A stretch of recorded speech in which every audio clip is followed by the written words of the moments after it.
किसान भाइयों, इस वीडियो के माध्यम से हम लोग बात करने वाले गन्ने की फसल में पहले खाद के बारे में और पहले खाद के तौर पर और कौन कौन से खादों का उपयोग करें और कितनी मात्रा में करें और किस समय पर करें, सभी का जवाब आपको इस वीडियो के माध्यम से मिल जाएगा। किसान भाइयों, वीडियो शुरू करने से पहले आप लोगों से छोटी सी रिक्वेस्ट है कि अगर आपने हमारे चैनल को अभी तक सब्सक्राइब नहीं किया तो कृपया कृषि मित्र चैनल को आप लोग सब्सक्राइब कर लें। किसान भाइयों, हमारे पहली खाद के तौर पर बहुत ज़्यादा खादों का उपयोग अपने गन्ने के ऊपर नहीं करना है।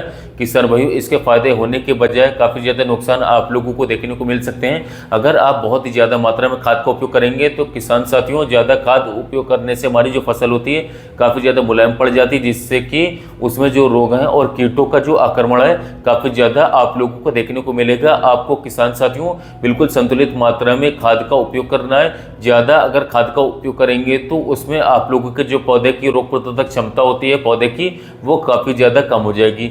इसलिए किसान साथियों, आप लोगों को यूरिया का जो उपयोग है वो काफ़ी कम करना है। सिर्फ और सिर्फ आपको 30 से 35 किलोग्राम यूरिया 1 एकड़ में देना है, क्योंकि जब हम गन्ने की बुआई करते हैं तो नीचे हम लोग डीएपी या एनपीके वगैरह भी देते हैं। हमारा पौधा तब छोटा होता है, बहुत ज़्यादा उसको नीचे से ग्रहण नहीं कर पाता, वो पौधे को धीरे धीरे नीचे से मिलता रहता है। और अगर हम लोग ऊपर से 30 से 35 किलोग्राम यूरिया ऊपर से डाल देते हैं गन्ने की फसल में, तो उसमें साथियों उसमें ही काफ़ी ज़्यादा गन्ने का भला हो जाता है, फ़ायदा हो जाता है। अब सवाल उठता है कि अगर हम लोग यूरिया के साथ और भी अगर चीज़ों को मिलाना चाहते हैं तो क्या उसमें मिला सकते हैं? तो साथियों, आप उसमें टिलरिंग के लिए, कल्लों के फुटाव के लिए जो हमारी इको की सागरिका आती है 10 किलोग्राम प्रति एकड़ के हिसाब से मिला सकते हैं। इसमें ऑक्सीजन, साइटोकिनिन, जिबरेलिन, इसके साथ सभी प्रकार के पोषक तत्व होते हैं। 10 किलोग्राम प्रति एकड़ पर्याप्त रहता है, बहुत ही बेस्ट रिजल्ट रहेगा। इसी यूरिया के साथ साथियों मिला करके खेत में डाल सकते हैं। अगर आपको सागरिका अगर नहीं डालनी खेतों में तो इसकी जगह पर आप लोग धनजाइम गोल्ड रानुका कंपनी का आता है, उसका भी काफ़ी ज़्यादा अच्छे रिजल्ट है, शानदार रिजल्ट है, आप लोगों को बेस्ट रिजल्ट मिलेगा। अगर उसकी मात्रा के बारे में बात करें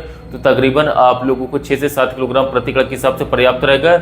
अगर आप जो है दोनों में से किसान साथियों या सागरिका या फिर धनजाइम गोल्ड में से किसी भी एक वैरायटी को आप उपयोग कर सकते हैं। इससे आपकी जो टिलरिंग है कल्लों फुटा होगा, काफ़ी अच्छा है, काफ़ी शानदार है। ये भी ना मिले तो आप ये का बायोटा 6 किलोग्राम प्रति एकड़ ले सकते हैं, ये भी सेम चीज़ है। इन खादों के अलावा एक चीज़ का विशेष ध्यान रखना है, वो है खेत की निराई गुड़ाई। किसान साथियों, अगर आप खेत की निराई गुड़ाई अच्छे से करेंगे तो एक तो उसका सीधा फायदा ये मिलेगा कि आपके खेत में जो घास होगी वो बिल्कुल खत्म हो जाएगी। और इसके अतिरिक्त आप लोगों को एक और बड़ा फायदा ये मिलेगा कि आपके खेत में साथियों जो वायु का संचार है वो अच्छी तरीके से हो पाएगा, यानी कि आपके जो खेत की पोरोसिटी है वो अच्छी तरीके से बनी रहेगी। इससे होगा क्या साथियों कि आपकी जो खेत में जितने भी लाभदायक जीवाणु हैं वो काफ़ी अच्छे तरीके से अपनी एक्टिविटी कर पाएंगे। और इसके साथ साथ आप जो खेत में जो भी कुछ डालेंगे, खाद डालेंगे, उसका जो काफ़ी बड़ा हिस्सा आप लोगों के पौधे को मिलेगा। किसान साथियों, हम लोग जो सड़ी हुई साथियों जो गोबर की खाद को यूज़ करवाते हैं तो उसको भी सड़ाने गलाने में हमारे जो यही बैक्टीरियाज हैं इनका काफ़ी ज़्यादा रोल रहता है, अहम रोल रहता है। यदि किसान साथियों हमारी जो गोबर की खाद होती है उसको सड़ा गला करके एक ह्यूमिक एसिड बनाते हैं किसान भाई, ऑर्गेनिक 100% बनता है।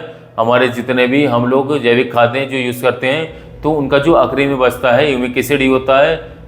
जो साथियों ह्यूमिक एसिड हमारा होता है, ये हमारे जितने भी हम लोग को खाद डालते हैं साथियों उनको यह अवेलेबल फॉर्म में साथियों पौधे को देता है। यानी कि कहा जाए तो यह एक साथियों डाइजेशन का काम करता है पौधे में, यानी कि पौधे का जो डाइजेशन पावर बढ़ाता है, यानी कि टॉनिक का काम करता है।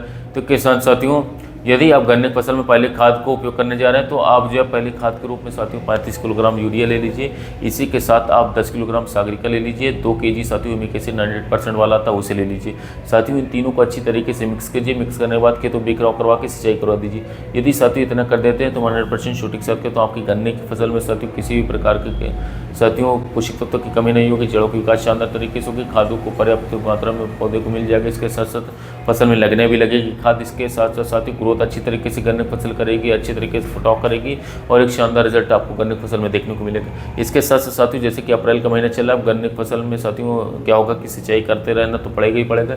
इसके साथ साथ अब कीटों का अटैक काफ़ी बढ़ते हुए दिख रहा है साथियों, कीट बहुत ही तगड़े से लगने वाले हैं गन्ने की फसल में, तो इससे हमें बच करके रहना होगा। समय समय पर इंसेक्टिसाइड का उपयोग करना होगा, जो हमारे वाले वीडियोज़ में बताएंगे। फंगिसाइड का उपयोग करना होगा जिससे फंगस जनित बीमारियों का अटैक न हो।